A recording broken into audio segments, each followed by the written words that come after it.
ఇప్పుడు ఆ లెటరు నిజం కాదని, విజయమ్మ గారు అసలు సంతకం పెట్టలేదని, లేక ఒత్తిడి మీద నేను పెట్టించానని మళ్ళీ వైసీపీ సైతాన్ సైన్యం ప్రచారం చేస్తుందని విన్నాం.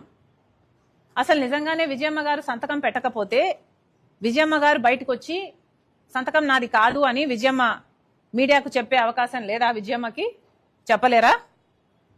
లేక జగన్మోహన్ రెడ్డి గారే ఫోన్ తీసుకొని అమ్మా సంతకం నువ్వు పెట్టలేదంటున్నారు, నిజంగానే సంతకం నీదేనా అమ్మా అని జగన్మోహన్ రెడ్డి గారు అడగలేరా?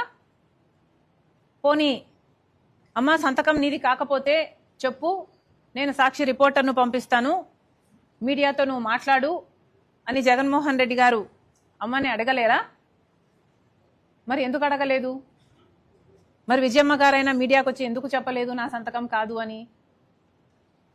ఎందుకంటే అది వాస్తవం కాబట్టి, జగన్మోహన్ రెడ్డి గారికి కూడా ఇది వాస్తవం అని తెలుసు కాబట్టి. కానీ నిజం వాళ్ళ పక్షాన లేదు, వాళ్ళందరూ అబద్ధాలు ప్రచారం చేస్తున్నారు కాబట్టే వాళ్లకు దమ్ము లేదు. ఈరోజు జగన్మోహన్ రెడ్డి గారైనా సరే ఇంతమంది సోషల్ మీడియాలో సైతాన్ సైన్యం చేత అయితేనేమి, లేక మీ పార్టీలో వాళ్ళ నాయకులనాలో కుక్కలనాలో వాట్ ఎవర్ అనుకోండి, వీళ్ళ చేత అయినా ఎందుకు మాట్లాడించడం?